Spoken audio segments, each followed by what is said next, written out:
Naruto অ্যানিমেতে আমরা একের পর এক অনেক পাওয়ারফুল ক্যারেক্টার দেখতে পাই। কেমন হবে যদি এদের মধ্যে একটা র্যাঙ্ক করানো হয় ফ্রম উইকেস্ট টু স্ট্রংগেস্ট। এদের মধ্যে নাম্বার 4 আর 5 তোমরা ভাবতেও পারবে না। আর নাম্বার 1-এ যে ক্যারেক্টার আছে তাকে তো অনেকে চিনেই না। ভিডিওটি অনেক বেশি ইন্টারেস্টিং হতে চলেছে, কিপ ওয়াচিং।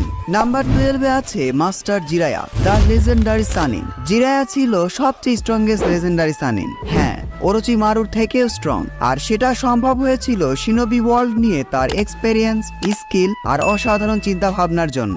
জিরার কাছে আছে incomplete sage mode, toad jutsu, massive Rasengan, strong summoning এবং শিনোবি ওয়ার্ল্ড নিয়ে হিউজ নলেজ। সে তার লাইফের পুরো সময় ব্যয় করেছে কোনোহা এবং শিনোবি ওয়ার্ল্ডকে রক্ষার জন্য।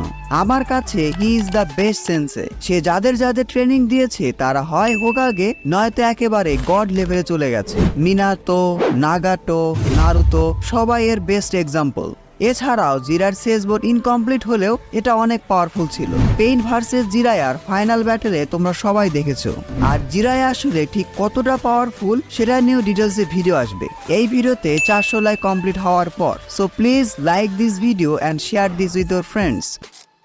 Number 12, Kakashi Hatake, the copy ninja. Naruto অ্যানিমেতে কাকাশি অনেক ট্যালেন্টেড, স্মার্ট এবং one of the strongest character. সে 1000+ জুৎসু মাস্টার করেছিল।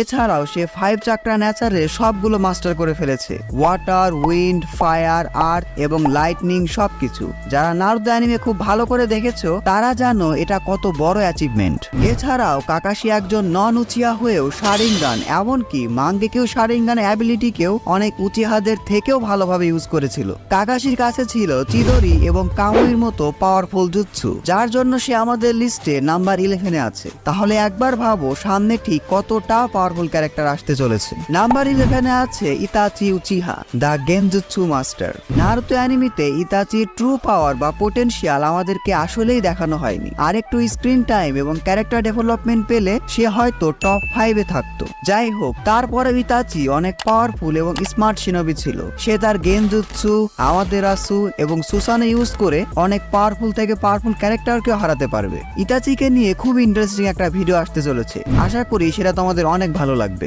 নাম্বার 10, পেইন ওরফে নাগাটো। মাদারা রিনেগান পাওয়ার পর নাগাটো একটা নর্মাল শিনোবি থেকে গড হয়ে গিয়েছিল। উজুমাকি হওয়ার জন্য তার কাছে তো হিউজ চাকরা রিজার্ভ ছিলই, সাথে সে তার রিনেগানকে একদম ফুল পোটেনশিয়ালে ইউজ করেছিল।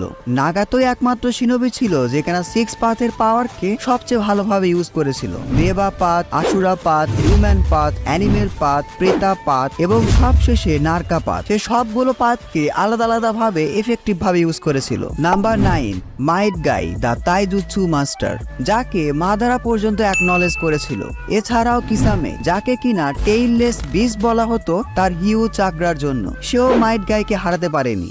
মাইট গায়ের ইনক্রেডিবল স্ট্রেংথ, স্পিড, অ্যাকিউরেসি সবকিছু ছিল একটা অন্য লেভেলে। আর সে সবকিছুই অ্যাচিভ করেছিল জাস্ট তার হার্ড ওয়ার্ক আর ডেডিকেশন দিয়ে। এজন্যই মাইট গাই আমার one of the most favourite character.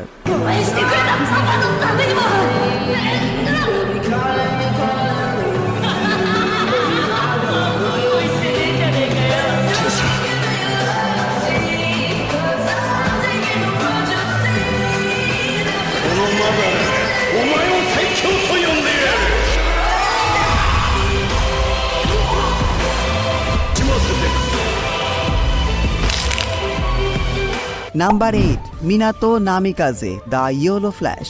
Minato তার সময়ের স্ট্রংগেস্ট শিনোবি ছিল। ট্যালেন্টেড হওয়ার পাশাপাশি তার কাছে huge chakra reserve, speed, strength, strategical mind সবকিছুই ছিল। সে 9 বিস বমকেও টেলিপোর্ট করে দিয়েছিল, যার জন্য ঠিক কতটা চাকরা লাগতে পারে তা তোমরাই জানো। এছাড়াও ফ্লাইং রাইজিন, সেজ মোড, পুরামা চাকরা মোড এবং রাসিং গান যেটা সে নিজে ক্রিয়েট করেছিল এগুলো তো আছেই। নাম্বার 7-এ আছে Hashirama Senju, the god of all shinobi. হাশিরামাকে নিয়ে আর কি বলবো, যে কিনা মাদারাকে তার কমপ্লিট সুসানো এবং পুরামার সাথে হারিয়েছে। শুধুমাত্র তার সেল ইউজ করে কত শিনোবি একেবারে অন্য লেভেলে চলে গেছে তার হিসাব নাই। এছাড়া তার উড স্টাইল, সেজ মোড সেগুলো তো বললামই না। হাশিরামার কাছে আনলিমিটেড চাকরা এবং এক্সট্রিম হিলিং অ্যাবিলিটি ছিল। সে আমাদের লিস্টে নাম্বার 7-এ আছে।